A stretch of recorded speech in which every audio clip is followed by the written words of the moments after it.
It's winter. You're on the hunt, and the magic hour has just now happened. You're around the corner, and there in the river, you see them. Trout are feeding on the surface. It's now time to get serious.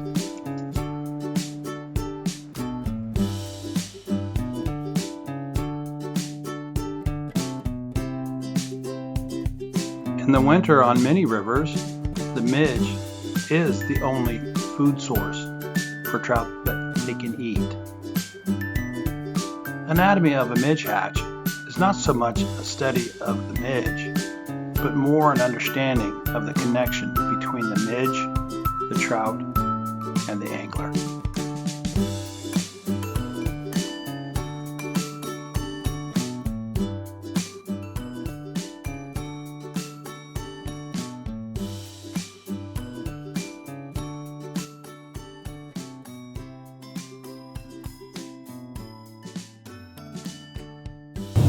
Hey, Mike here at Northwest School of Fly Fishing, the old fish hobo. Winter midge hatch.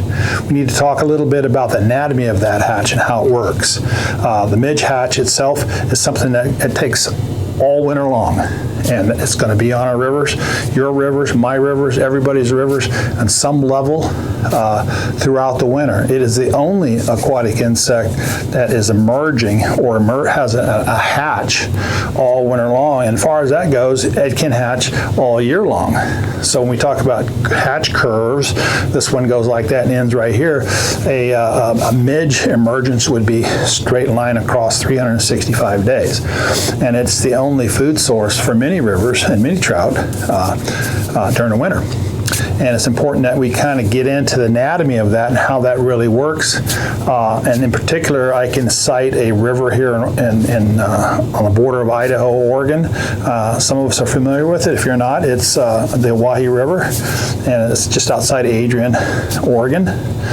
And that river's known for its prolific midge emergences or hatches there. And in that particular river, there's up to 28,000 aquatic insects per square meter, depending on the study that you read. And furthermore, then that 28,000 aquatic insects, 80 to 85% of those are midges. And when we take a look at that 80%, we can narrow it down to 20 to 25 different species of midges in that square meter. Of course, that's going to vary from river to river across the nation. But that's kind of what we're dealing with in the winter. And the blue-winged olive hatch is now ended in many rivers, and it's the full gourmet meal to these trout are the midges.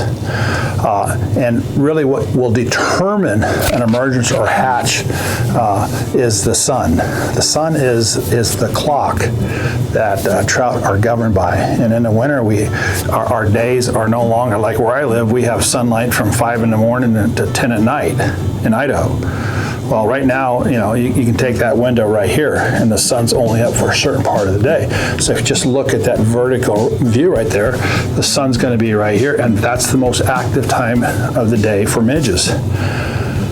So sleep in, get to the river, and go home early. Yeah, and we're really looking for those things to kick off, governed by the sun. So in the summer, that midge hatch might happen at 8 o'clock in the morning, or even 6 o'clock in the morning.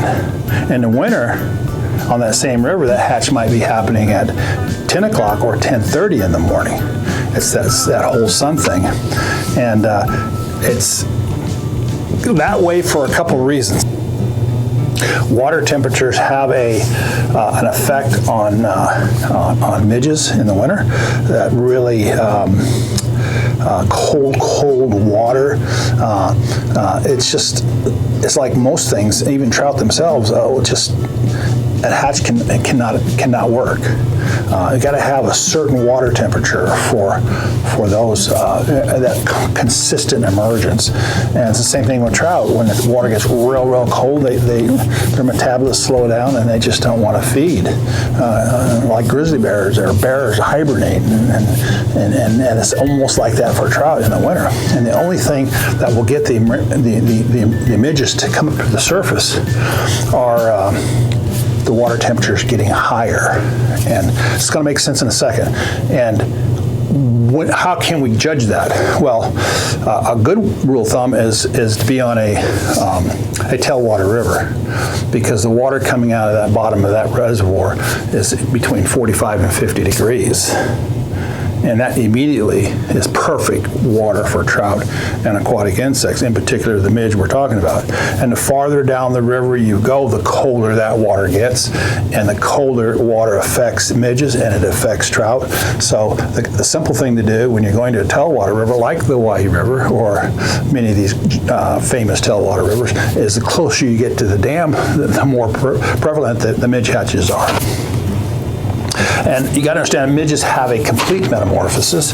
So once they merge, once the midge pupa reaches the surface and breaks that surface, that little guy's going to crawl out of its little sleeping bag called a cuticle and simply fly away. It might skitter a little bit, but they're going to go.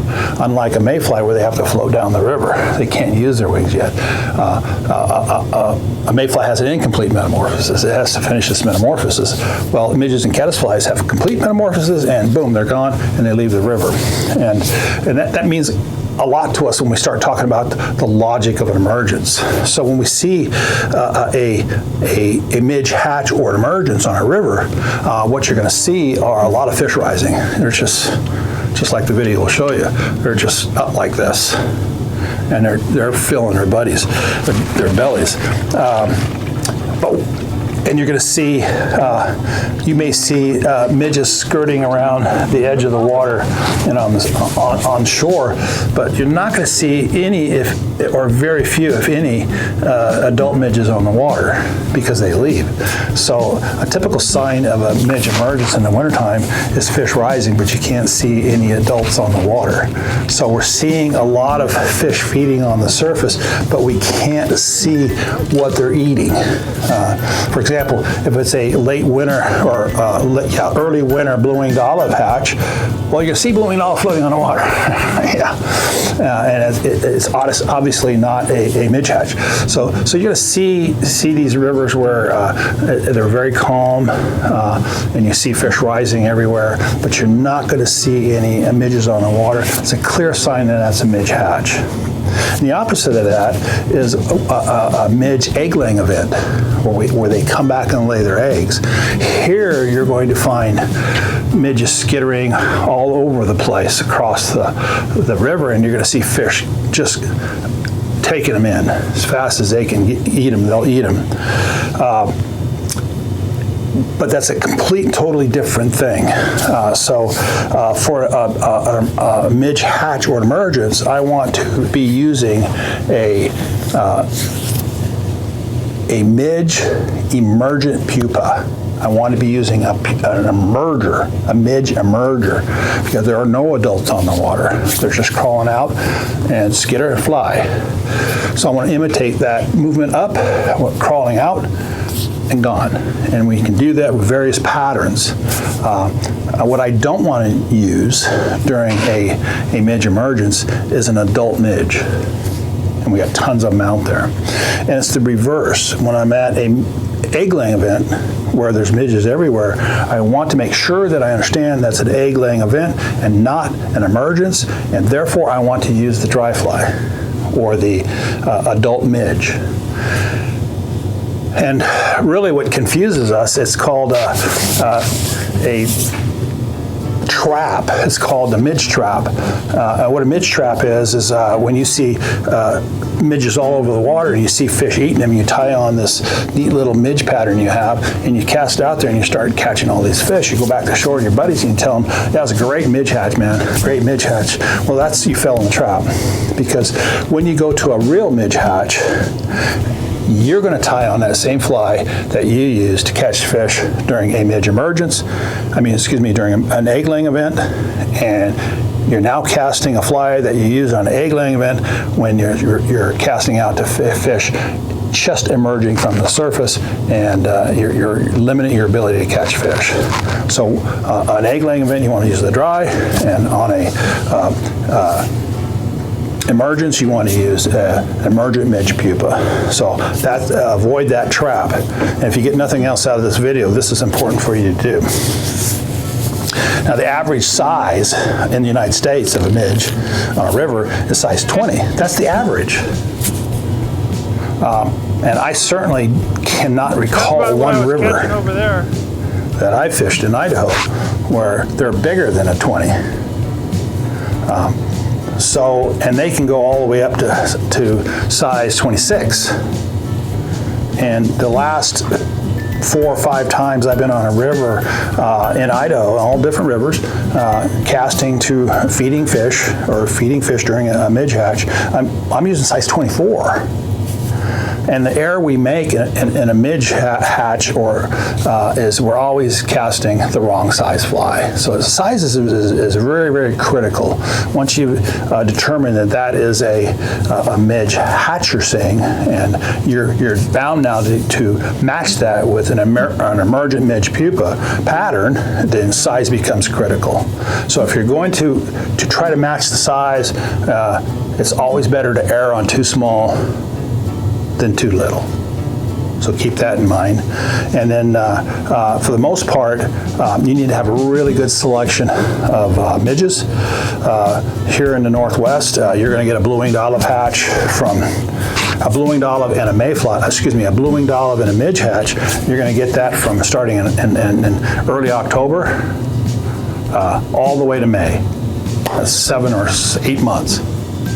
And your fly boxes should mirror that in quantity and selection. If you're going to nymph a river in the winter and you want to use midges, now it's just reversed. You want to be fishing size 18s and 20s. So midges in view of a trout are different strike. It's a learned behavior on the bottom versus a triggered behavior at the surface, and you can get by with larger midges, but you're still nymphing midges. However, water temperature is the same underwater as it would be at the surface. So a lot of times you'll be on a river that's known, like the Owyhee River, which is known for its midges.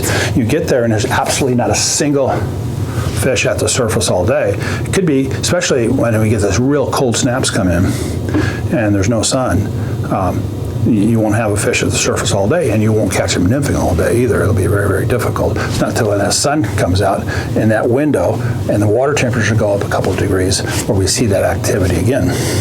So I hope you enjoyed the video, and get your midges out, get a nice long leader, and go down to a river that has midges, and or at least do some research and get out there and fish it this winter.